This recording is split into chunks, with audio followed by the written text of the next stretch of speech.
fans. We're back. Good afternoon, evening, morning, wherever, whatever it is, wherever you are. Yeah, that sounds like one of those clocks that always, says every hour is 5 o'clock and it's beer o'clock. So that's the case here on the Third Certainly Pint Theory. beer o'clock right now. Yeah. Actually, speaking of clocks, we've run out of clock numbers for episodes. We're up to episode 13, so we're going for our second run around the clock. Unlucky for some, but Yeah. not for you lucky listeners. No, that's right. And as usual, you're here with myself, Michael Donaldson, the editor of Pursuit of Hoppiness, and my myself, esteemed Martin Bridges, the beer bigwig. A very esteemed colleague. And we are recording this 1 week into October, and the official Oktoberfest in Munich finished the other week, or the other weekend on the 5th, I think. Starts in September, just to confuse people. Yeah, that's right. Yeah. I'm always fascinated, but I would have loved to have gone to an Oktoberfest like 100 and something years ago when it was a horse race meeting. And I just think that would have been great, like drinking beer and watching horses go round. Brilliant. Instead of now drinking beer and watching Kiwis and Australians fall over each other. Yeah. I heard once upon a time that there was actually one of the local papers sort of had a warning: the Kiwis are coming. It's sort of like it was lock down your steins. These badly behaved New Zealanders who don't know how to handle their piss are about to descend on Munich. It must have been some time ago, because no one we know is like that. No, certainly not. No. Hey, so, and on that note of Oktoberfest, we are here to introduce the main segment of the show, which is our Beervana Q&A session on lager. So it's almost as if we anticipated it. There's planning going on here. Yeah. So, but before we get to that, and we'll introduce that in a minute, we were talking just before we came on the air about what we were drinking, and I think it's a really I've got Heyday's Czech dark lager, which I'm really enjoying. I'll say it's not as good as the last Czech dark lager that we talked about on this show, which was Ben Heaven's one from Heaven's Brewing, but it's really good. I'm thoroughly enjoying it, and it's just we're seeing a lot more of this particular style. And I think you said you had one at the weekend at Twofold. I was drinking it at the weekend, indeed. I was. I went to Twofold in Auckland, lovely little brew pub, and it was their Oktoberfest celebration on Saturday and Sunday. I went down on Sunday, and they had Huga, which is their Czech dark lager, pouring from the Party Fass, which is a German thing. It's a small beer barrel, which small wooden barrel which sits on top of the bar, and once you've tapped the Party Fass, you can't stop until it's all gone. It's finished. So, it's about 30 liters. 30 liters, something like that. Yeah, I think so. Yeah. And they tapped those for special events, and they had the Huga, which is a beautiful Czech dark lager. Yes. In that. So yeah, it was a great time. I do enjoy the Oktoberfest time of year. It's kind of one of my favorite. Absolutely. Yeah. And down here in New Plymouth, I was enjoying Shining Peak's fest beer called German Hill, and with I was joking. It's got German flag colours, but from when you're in this part of the world, it looks like Waikato. Anyway, it was Waikato draft. Yeah. Waikato Draft, it was not. It was actually really, really good. I would vouch for Superb that. beer. I picked a can up at the supermarket at the weekend, and that was a spectacularly good example of an Oktoberfest beer. You know, a slightly more malt-driven lager. That bit more richness. Um, just just really good. I will definitely go back and get some more of those. Yeah. The twofold Oktoberfest, their fest beer was also really good. I have to say that I'm very disappointed that I only came second in the Stein holding competition Oh. at twofold. I would have thought that a finely tuned athlete like myself could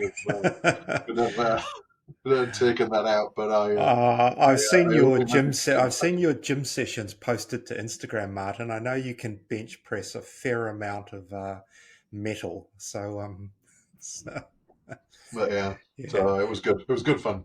And just glancing on the video, you've got something dark in your hand. What are Oh, you? that's true. That's true. I am.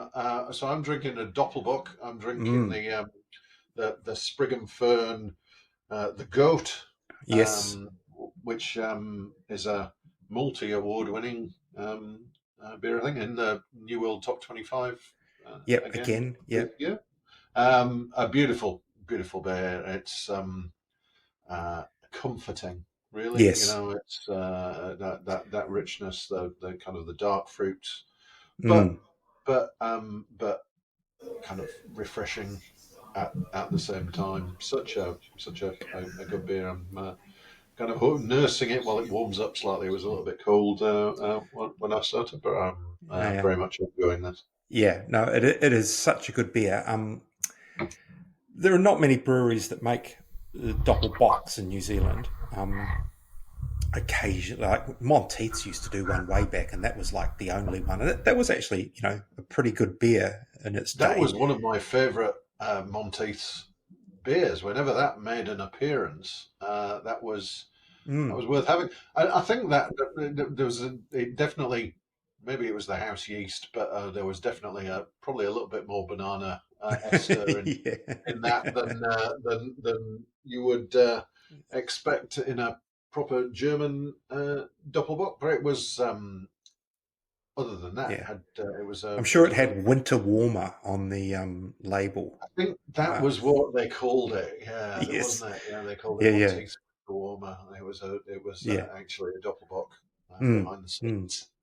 Because I don't think it would have sold anywhere near as well No. No. if they'd sold it as Doppelbock. I mean, even in this brief conversation, we've sort of covered a myriad of types of lager, which is kind of a Yeah, good way into this Beervana Q&A, because what we sampled there was a Japanese rice lager, a New Zealand Pilsner, or a hybridy Pilsner. It was sort of German yeah. It heading to New started. Zealand. I described it as a Czech Pilsner that kind of grew up on a farm at the top of the Southland. Yeah, and then we had a base Baltic Porter from Shining Peak, embellished in many ways and dressed up and sent out as a stout. Um, but but For Emma, reasons which will become obvious yes, that is right. during the Yeah. yeah. So on the Q&A, again, it's live, right? And it's in the Beervana concourse. So it's a little bit of raucous. There's a bit of noise and some microphone volume things. Sometimes it's loud, sometimes it's not so loud. But our guests were Dani Wild from Brew Moon, and she had only been there about 3 months at the time. Reasonably new to it, but very experienced brewer. Mm. Emma Elmslie from Shining Peak, and Vlad Petrovic from St Leonards. And they were all really good, like really knowledgeable, uh, they knew what they were doing with those beers. Opinionated as well, which is good. Yeah. Yeah, I think the key thing really is what you just mentioned, is that it was just a real eye-opening kind of pass across the wide spectrum of what lagers are. Yeah. Um, Yeah. I think they're it's kind of one of those things that when kind of the craft beer boom was happening, everybody was into their IPAs and their pale ales and whatever, and lagers were a little bit uh, always seen as, oh, those are like those Mm. mass produced things. And I think it's taken time for good lagers to kind of become popular amongst the craft beer drinkers. And it was just such a really interesting discussion to hear kind of Yeah. why the brewers like to make those lagers, why they like to drink them, Yes. how you go about it, what some of the challenges are. So I think there's some really great pearls of wisdom in there. Yeah. And I think one thing I've written for sure, but that I actually believe to be the case is that, and this happened more in America, that the in America lager was American light lager, and it was Budweiser and Coors Light and all those things. And the American craft revolution, for one of a description, it needed something to kind of leverage against, to push Yeah, against, and lager needed was an the enemy. and yeah, and so lager was widely panned as that old joke about sex in a canoe and all this kind of derogatory stuff, and probably in some ways not misplaced when it comes to these massive, I guess, factory-driven products, especially in that American landscape. But we inherited some of that here, Yeah, even though we didn't really have, as such, a lager culture. We had a New Zealand draft culture. Um, and while most of them were called ales, in fact, they were lagers, but yeah. but it wasn't the same thing. But it's still, lager became here still, oh, it's bad, it's the devil's work, you can't drink that stuff. Yeah, it's And just lager. yeah, yeah, and I think what's happened is, through a craft journey, and you come back around, you learn more and more and more, and it's like, this is not at all what I thought it was when I was banging the fist about, give me a 100 IBU IPA, Yeah, yeah. and you come to appreciate the subtleties and the refreshing quality, and you kind of realize why they've been so popular for so damn long. Yeah, yeah. It's, Why they took over the world? Why lager conquered the beer world? And it did. It's mm, still in most countries you go to. If you look at the top selling beer, they will generally be a lager. mm, So it did conquer the world, and it is still a great style, and it's a breadth of styles again, as we yeah. said. And I think that some of those large global lager brands get unfairly Oh, yeah. trash. Mm, Um, that some of those are actually, there are still some really well made examples of classic lager styles out there. So um, I yeah. think you need to be you need to be careful that you're not trashing something just because of your perception of what it could be. So I think uh, I'm not saying that everybody should go out and drink American Budweiser all the Yeah. time. But Yeah. I think that there are some well-made global lager brands out there. Yeah, absolutely. And while we, I guess, so far in this conversation have preferred to talk about, I guess you'd call them more nuanced, and they're at the outer end of the lager spectrum. I think definitely, say, the Japanese rice lager that St Leonards brought to that tasting at Beervana would fall into a kind of light lager category. It was probably 4.5%. It was as pale as anything, but man, it was delicious. That was such a good beer, and its whole appearance and description is quite deceptive. It's I think so. It was great. There was a lot of depth to it. I think so. And talking of those global ones, I got to try the Asahi one. Oh, you did too, yeah. With the self-foaming can, which was a bit of a gimmick, but I think the beer in that can is a really well made. I do like an Asahi super dry, I have to say. Yeah.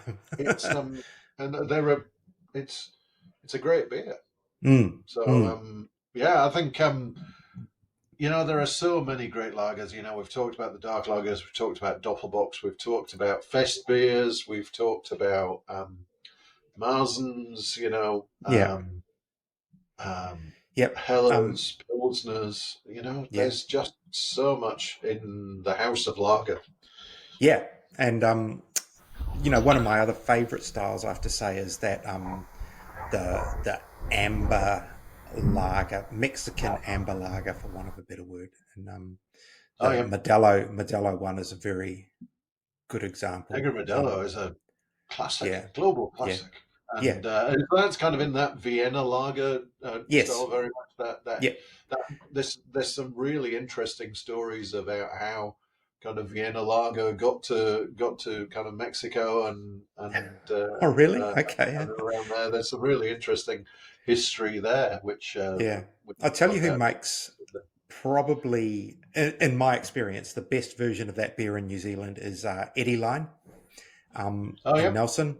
I think it's called Amigo, something like that. I should have it in front of me. But if you want to know what we're talking about, I guess go and find that beer from Eddie Line. And I think that's possibly their history of having started in New Mexico. So maybe they're more familiar with it. I don't know. But yeah, I mean, so look, we've had that beer. I need to track it down. So. Oh, you do.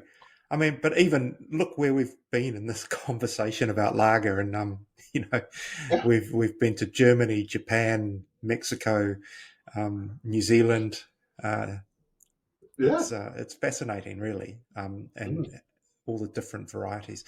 So anyway, that's enough from us. Well, we're there on the other side as well, but we'll kick across to the Beervana show, shall we? Yeah, enjoy. Yeah, see you on the other side. All right, we'll start in just a couple of minutes. Just to introduce us, I'm Michael Donaldson.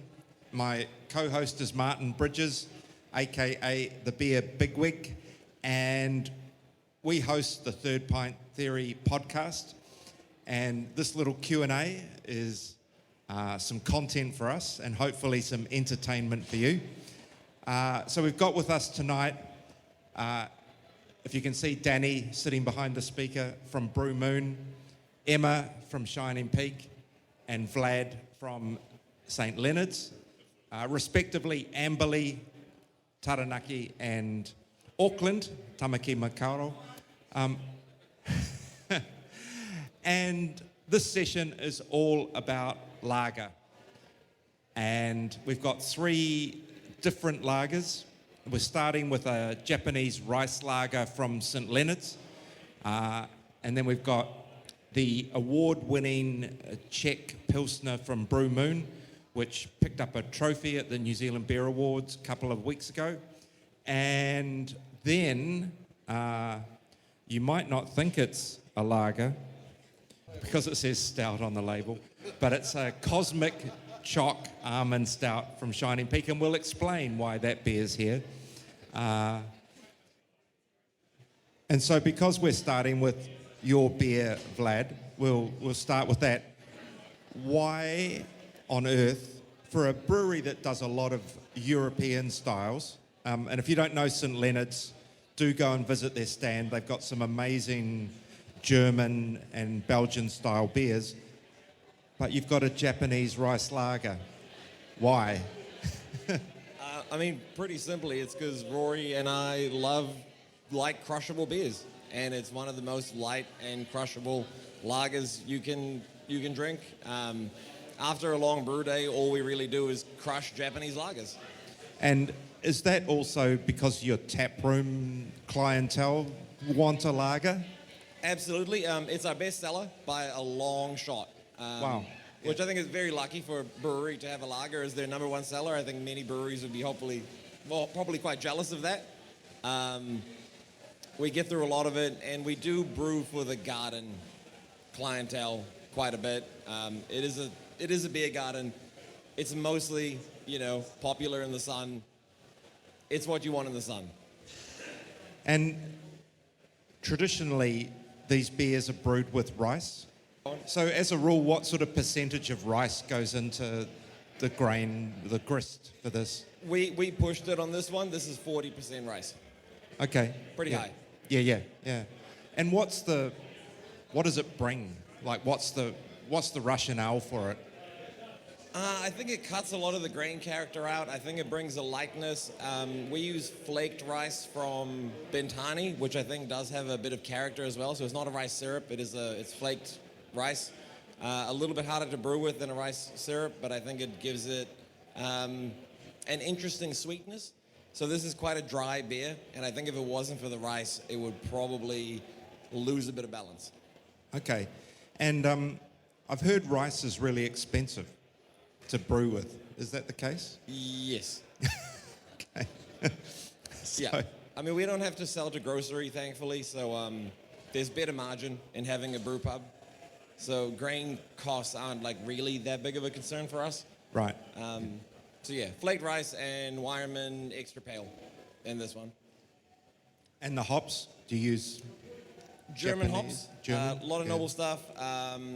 Perla, Spalter, and Saphir in this. Okay. We're going to pour the Czech Pilsner in a minute, but in terms of the lager experience, why, I know you've explained the characteristics of it, but why go to a Japanese rather than a European style lager? What drives that decision? I think Rory, my business partner, and I just brew a lot of what we like to drink. Yep. And we've probably crushed 1 million Orions in our lifetime. It is what we want. I think German Pilsner, as much as we love it, does get a bit heavy. Especially in the sun, especially after a long day. Yep. It burns you out a little bit. So we brew a lot of light lagers. We brew American light lager. We have a Budweiser light style clone sort of thing. Right. That goes pretty well. We do a cerveza. A lot of light lagers are pretty big for us. Okay. Hey, has anyone got any questions for Vlad specifically on this beer, out of curiosity? I think one of the reasons that we wanted to do this session on lagers was to kind of explore the breadth of lager, because we a lot of people think of, it's just a pale yellow refreshing beverage, but I think what we've got here, and certainly when we get to the last one, we will certainly blow people's minds a little bit. But so we had the rice lager. We move on now to this Czech Pilsner. Dani, this is your beer. You can grab the microphone. This tell us a little bit about Czech, please. It's been Brew Moon are and kind of call an OG New Zealand craft beer, the craft brewery, and this beer's been around a while. Can you give us a bit of the backstory? Yeah, so it is one of the OGs. It's evolved a little bit. It started off as a Czech Pilsner. We have tried to incorporate more New Zealand hops in it. So it started with SARS and we added Wakatu and it evolved a little bit more. We now took it a step further and we've added a bit of rewaka, so just to get just a little bit of depth to it, I guess. So this is a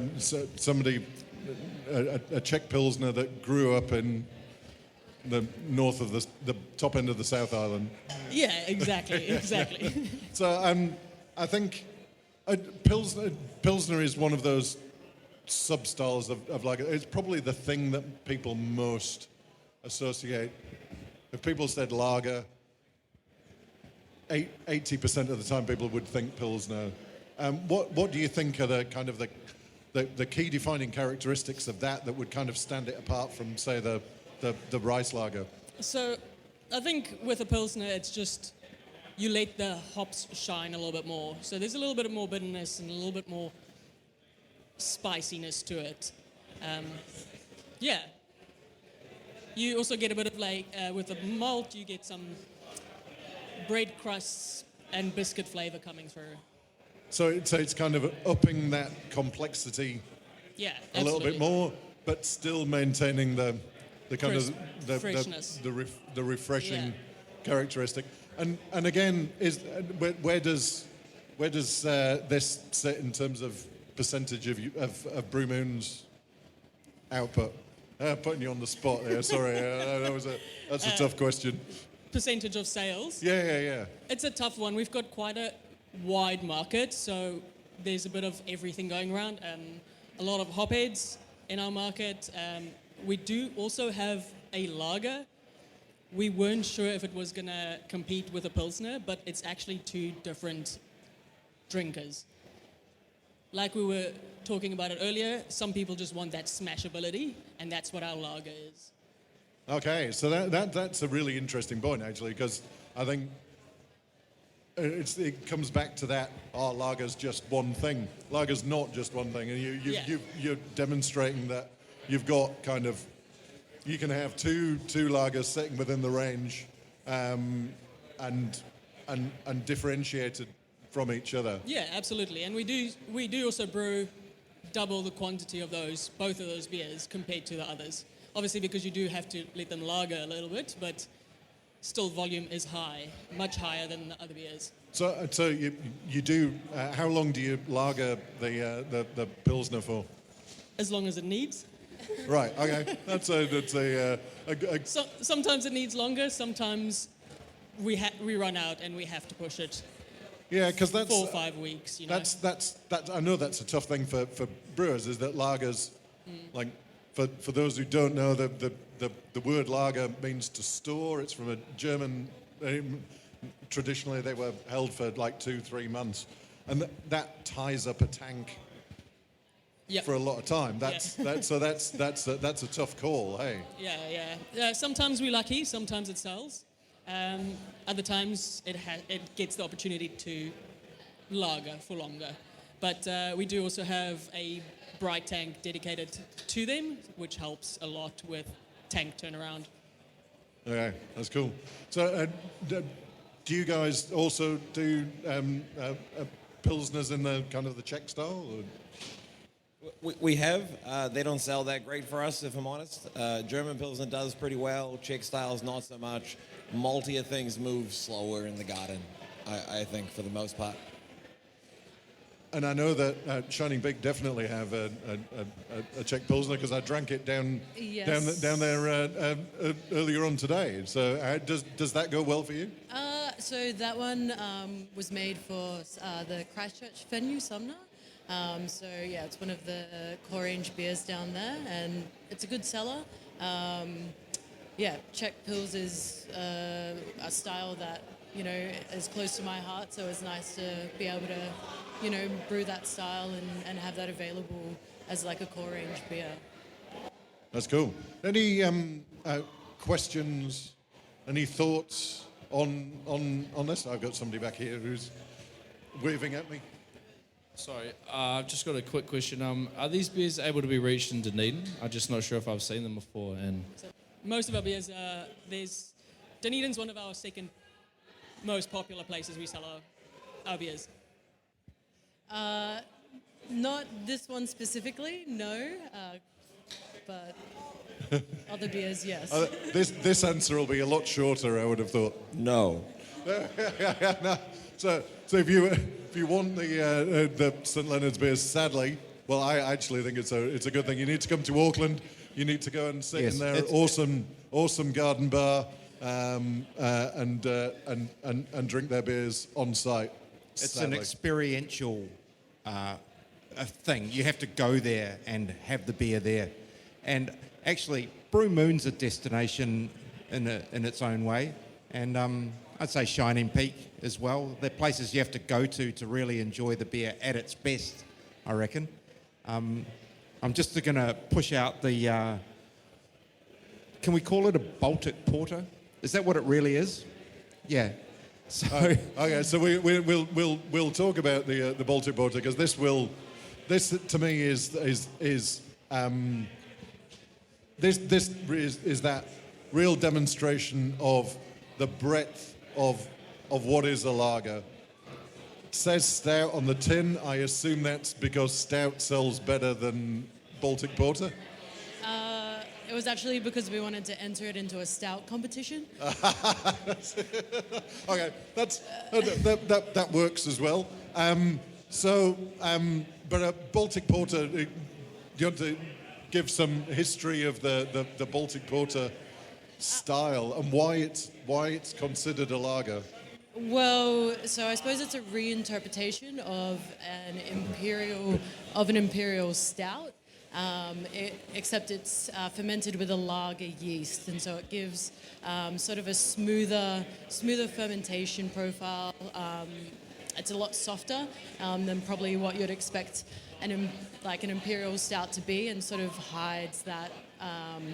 It's an 8% beer, and it drinks quite nicely. So this is not just a straightforward Baltic Porter. This beer has got some little extras in there. Yeah, so the base beer is a Baltic Porter. Then after fermentation, I've then conditioned it on almonds, cacao nibs, and also vanilla bean. And that, we have a range of really great darker beers. So this was just an opportunity to do something different and something that we don't already have in the wheelhouse.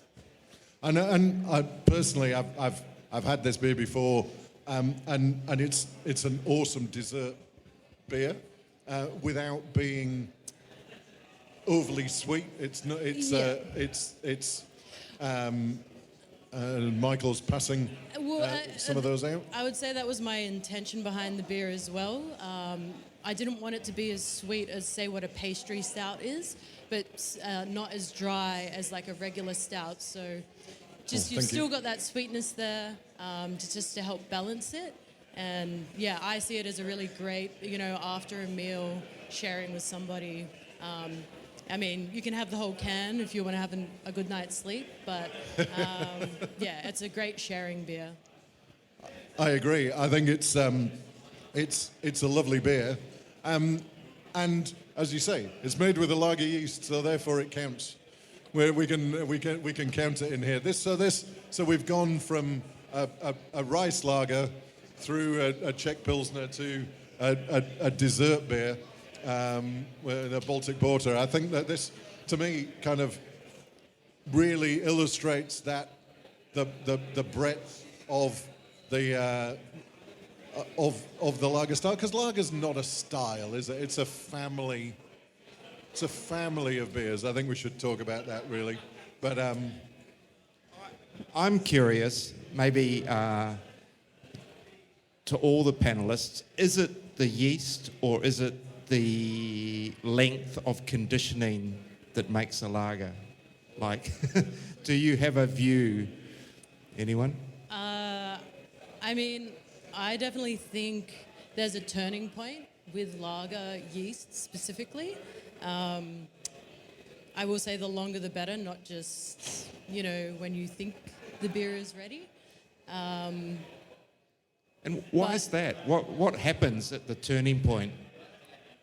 A little bit of magic. I'm not quite sure, but I think for me, if you can, lager or condition a lager for a minimum sort of 6 weeks, you'll definitely see a turning point before and after that time.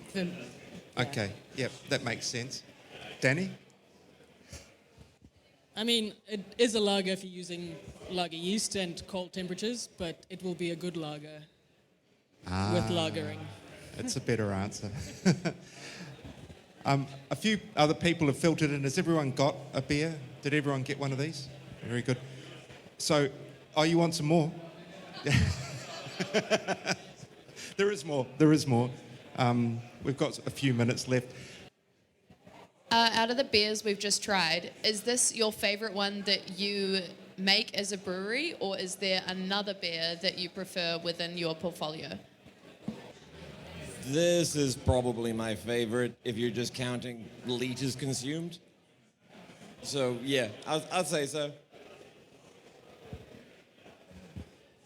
It's a hard question because, they all become like your children, and, I can't have a favourite. And it depends what the season's doing. Definitely a favourite, yeah. Yes. Well. Yeah, I love lagers. I've been at breweries that don't do lagers, so the fact that I can do lagers now is amazing. I love it.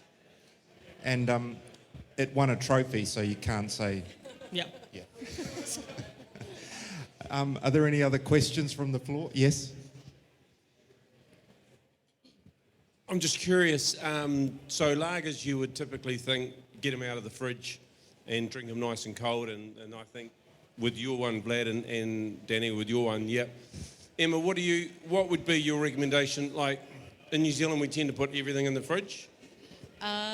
If you're not drinking it, definitely. Yeah. But for this particular beer, I definitely would say get it out before you intend to drink it. Let it warm up a little bit, and it, you just get those flavors sort of opening up.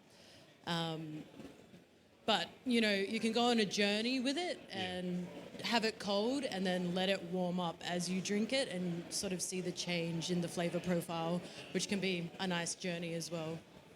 Just want to say 3 awesome beers. Thank you very much, guys. Thank you. Yes. Anyone else got anything that is... I'll flip this question back on the audience. Who would prefer the Japanese rice lager? Yeah, the Czech Pilsner? Yeah. Obviously, I think we're all going for the choc hazelnut. Almond. Yeah. The last one? Yeah. Okay. It's not bad. It's reasonably evenly divided. Yeah. I think some people voted twice, but that's all right.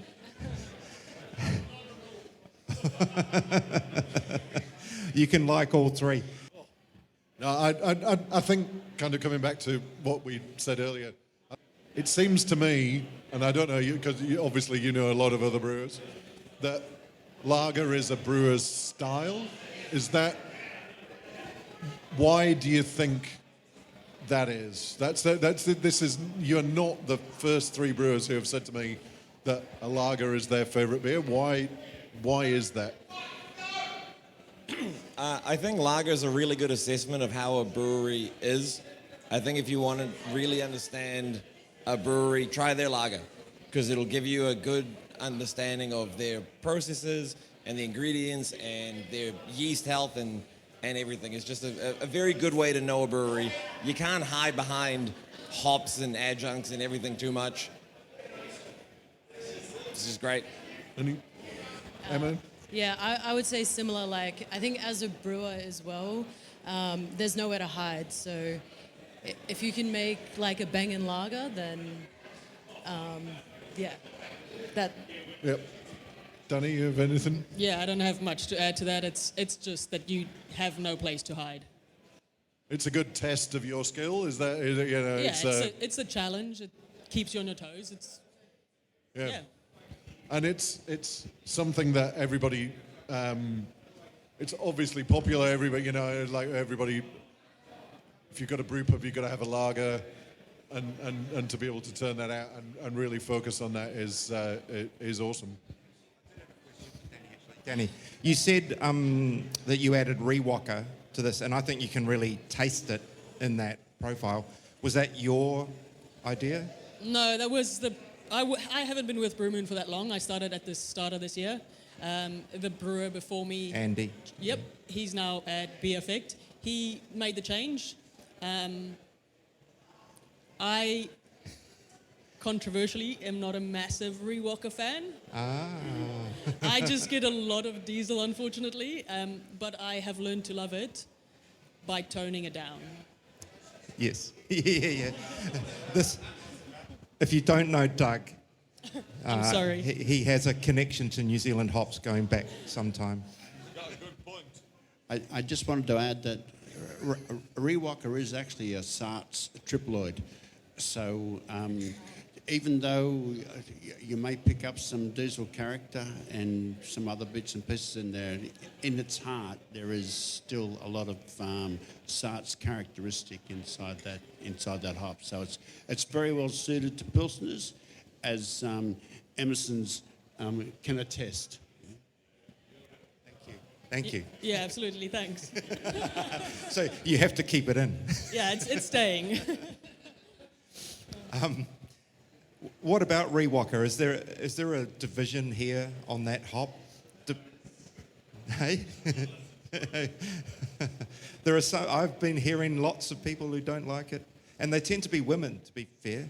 So Yeah, it is a good hop. I have learned that there's different parts of it, but it took me a while just because my palate picks up a lot of diesel and I struggle to find the fruitiness in it, but not everyone. Which ones? Just the recent clones that have come out. Are you better with them because they're a bit more fruit forward and a little bit less diesely? Yeah, I prefer them. I think I was about to say I'm gonna because you haven't got a microphone. I will say what Doug was saying was that I've been reading a lot recently about the harvest window for Rewalker.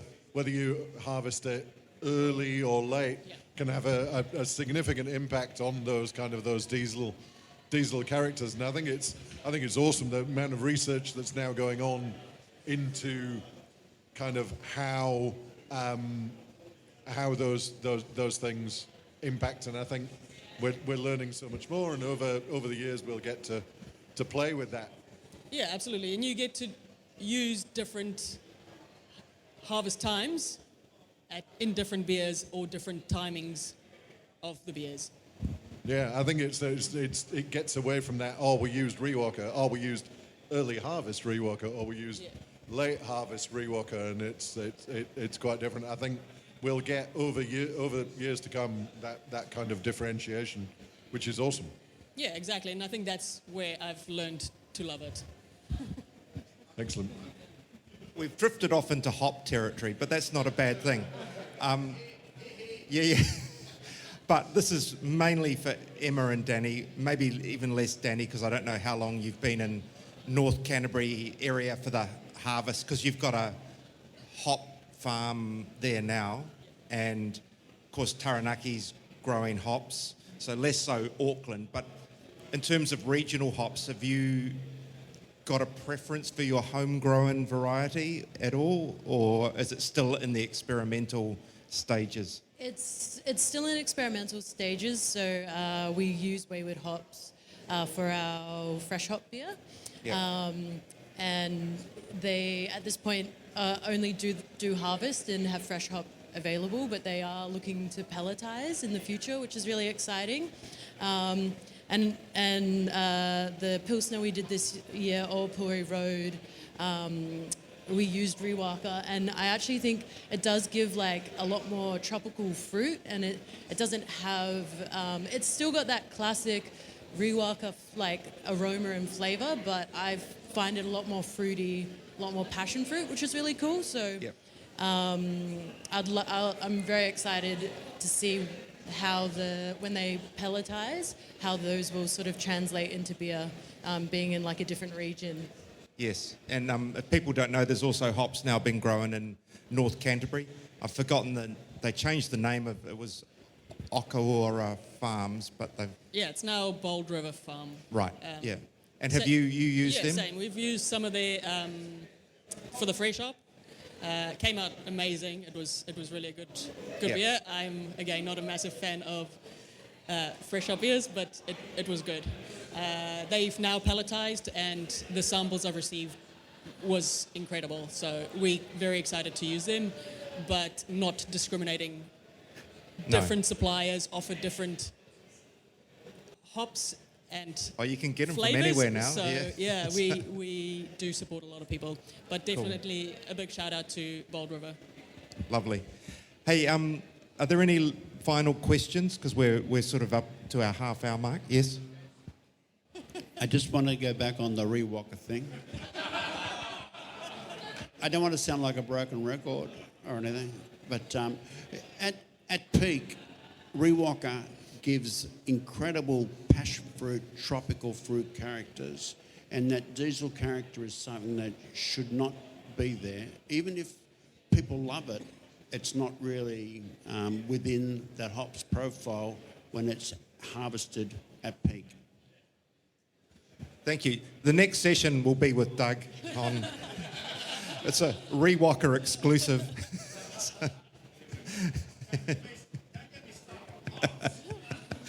Hey, look, thank you everyone for coming and joining us. Do listen to the Third Pint Theory. We need more listeners. And I think there's some really good episodes there, some really interesting chats with people in our industry, and there will be more coming. Thank you, Dani, Emma, and Vlad. Yep, I think you're all doing an exceptional job, and the beers were amazing, all of them. So thank you again, and go off and enjoy the rest of your Beervana. Thank you.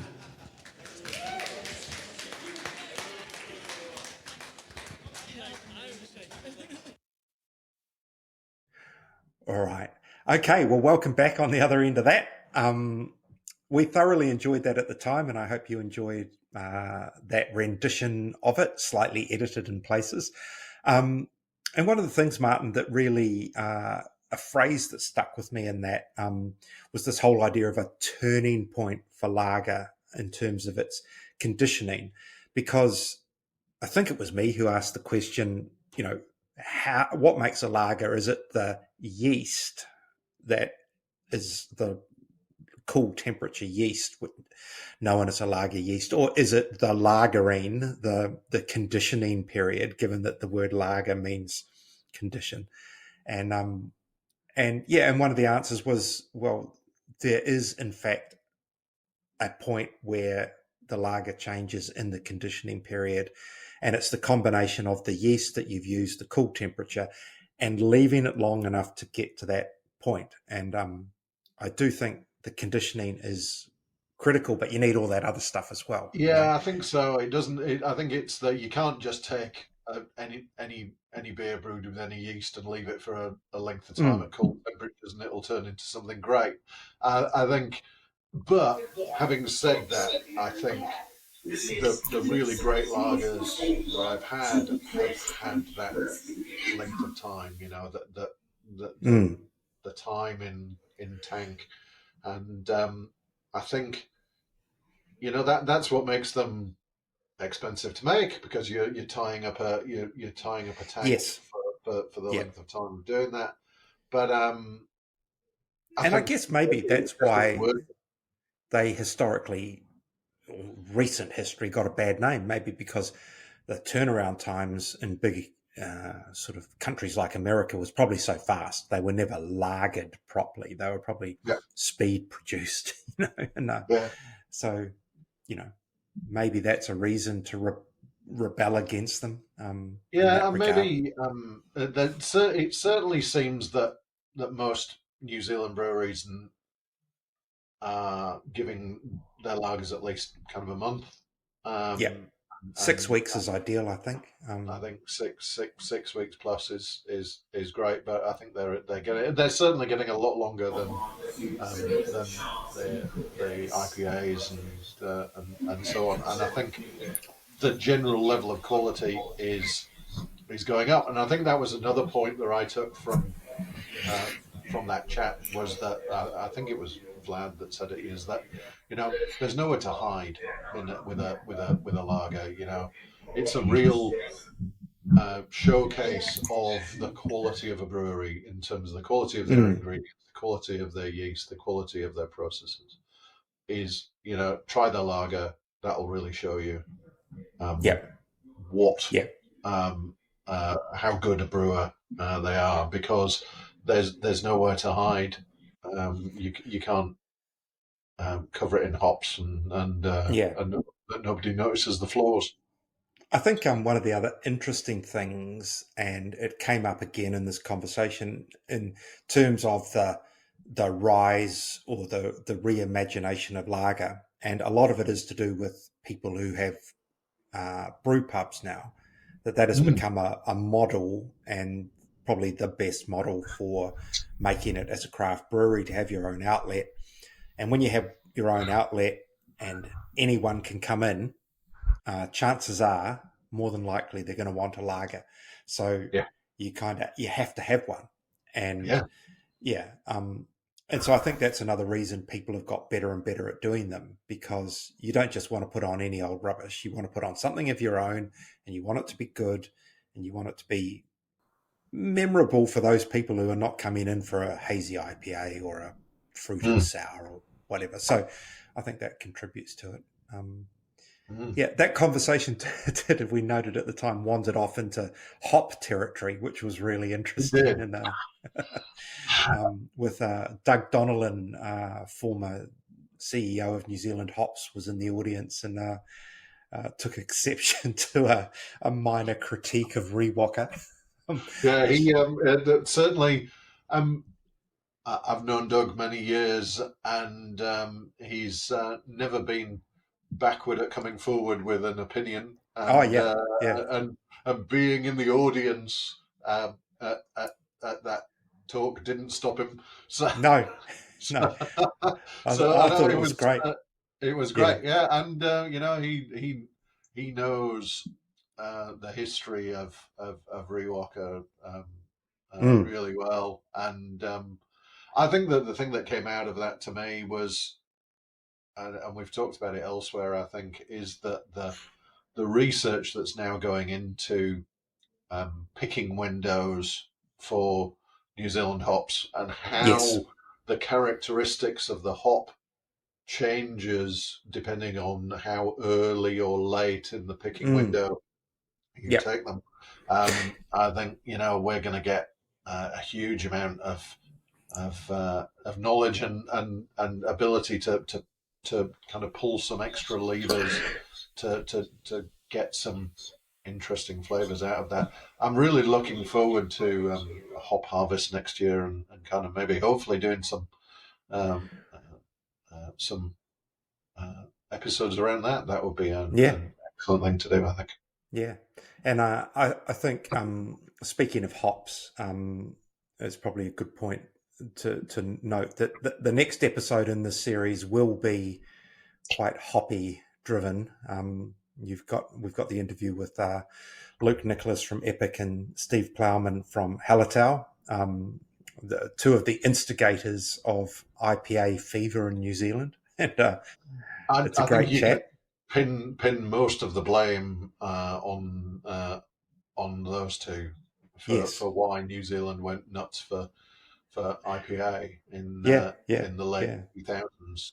So there is look, it's I'll tease it now. There are some excellent anecdotes and stories in that upcoming episode. Yes. So Yeah, there is. Look out for that in the next couple of weeks. And Yep. I can't wait to. I've already listened to it, and I think I'll listen to it again.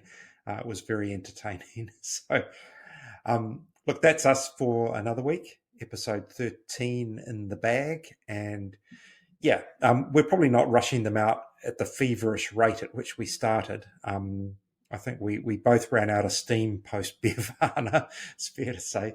But they'll keep coming. Don't worry about that. Yeah, we've got a few more of those Beervana Q&A sessions in reserve, ready to roll out. So we'll be rolling those out along interspersed amongst some interviews. As you said, we've got the Luke and Steve interview, and I'm talking to Sawmill in the very near future about their sustainability journey. So that I'm sure is going to be fascinating. So there's plenty of content coming up over the next few months.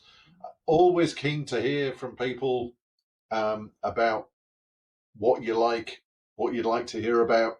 The interview with Steve and Luke was partly prompted by somebody saying to me that they'd really be keen to hear about kind of the old days of the New Zealand beer industry. So always keen to hear what people want us to talk about.